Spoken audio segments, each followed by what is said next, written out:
Hi, I'm Barrett, and I'm making crap. This is my shop. It's a disaster. Sometimes I clean it, and then I destroy it all over again.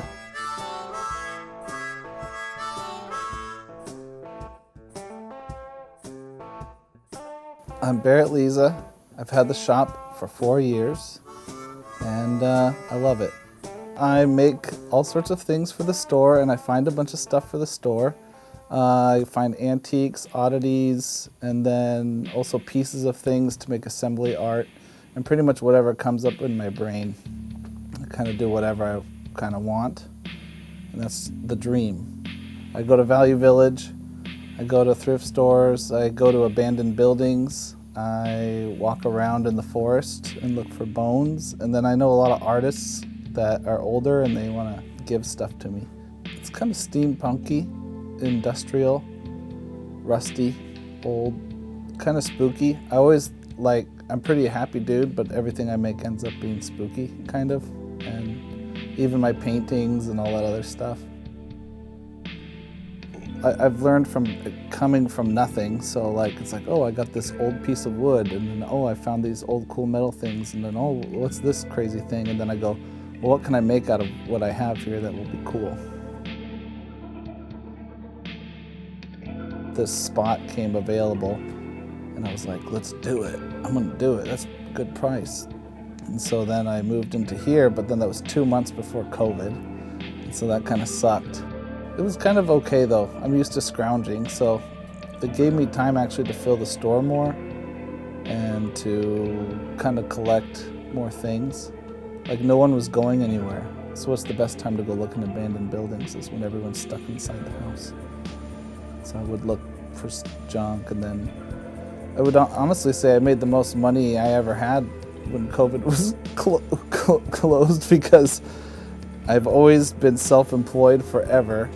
I've never had a steady income in my entire life, and then they gave money to people for being small businesses and closed, and I was like, wow, this is what it's like to get paid every 2 weeks or every week.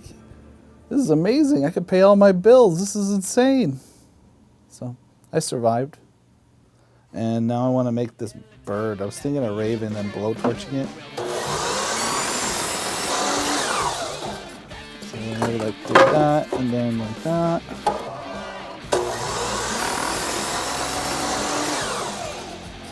This is like a little piece that I'll drop.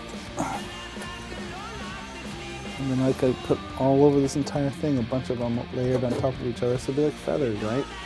And then I got these Kongs I printed up. Debating on making I don't know, it's tough area here, all with Kongs. I usually don't really have a big plan of what I'm doing, I just kind of go with it.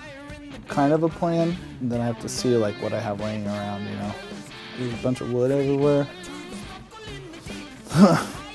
Look at all this wood here. Yeah, this is free, all this wood's free, everything I try to use is probably free. Got a can over here. Got this can for free. Thanks, Makeshift. Makeshift Art Space. When I first started, guess what I had for tools? Palm sander and a hand saw. Then I taught myself. Don't expect to make a lot of money in the beginning, ever. It takes a long time. And honestly, I think you have to stop caring about what people think. That's a huge thing. I always tell people, if you have a regular job, your graph is like this. It's like this line here. But if you're self-employed and you're starting with no much money, it's like this. That's me moving the stick. Yeah, it's not easy, and you have to love what you do. And I suggest more people do it, but it's tough. It's not easy. To live off of being an artist, you still have to kind of have a little bit of a business mindset, because you just can't wish all the time. You kind of have to have a plan.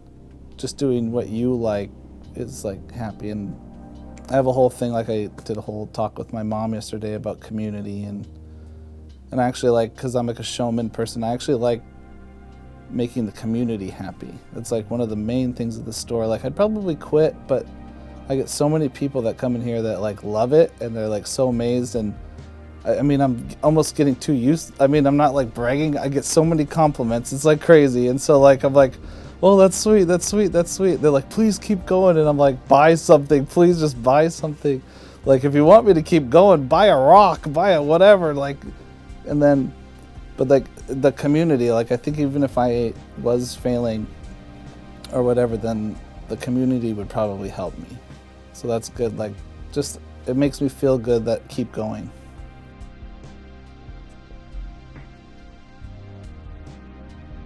I used to work for a company called Sweet Treatments, and this is what kind of got me into it. First, I like was in my barn, and I always made weird stuff with saw blades and weird whatever crap. I just put crap together, and I thought it was cool.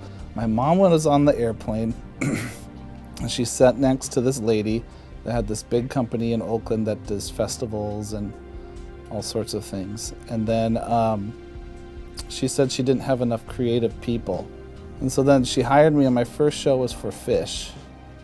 And so I had to fly to upstate New York, and I was like the young little guy. They work with a bunch of other people that put the big festival together. And so then after that I did Travis Scott's VIP room, and he wanted like rhinestone stuff. So like everything, I took like all of the furniture that would be in his room and literally just was sticking those bedazzled rhinestones on every single piece of furniture. So it just looked like everything was like diamonds.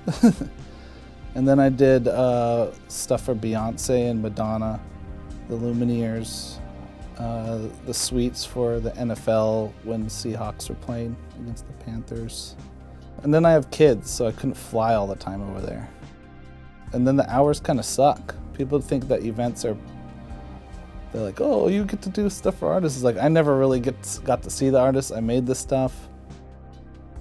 I have a show called In Search of Oddities, and so I got interviewed by a TV network, and they wanted to use me for something. I applied to the show alone, and so they got back to me about my store.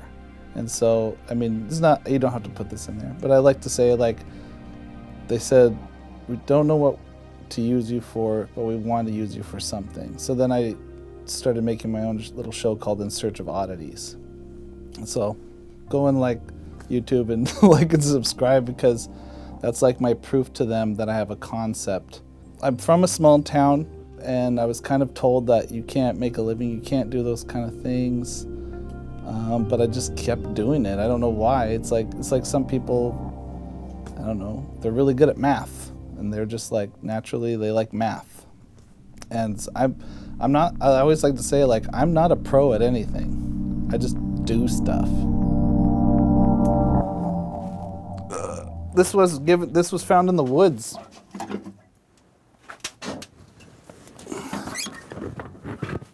You know, on the trail right over there.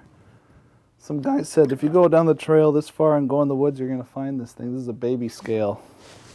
Why is it in the woods? They're weighing babies in 1920 in the Fairhaven woods.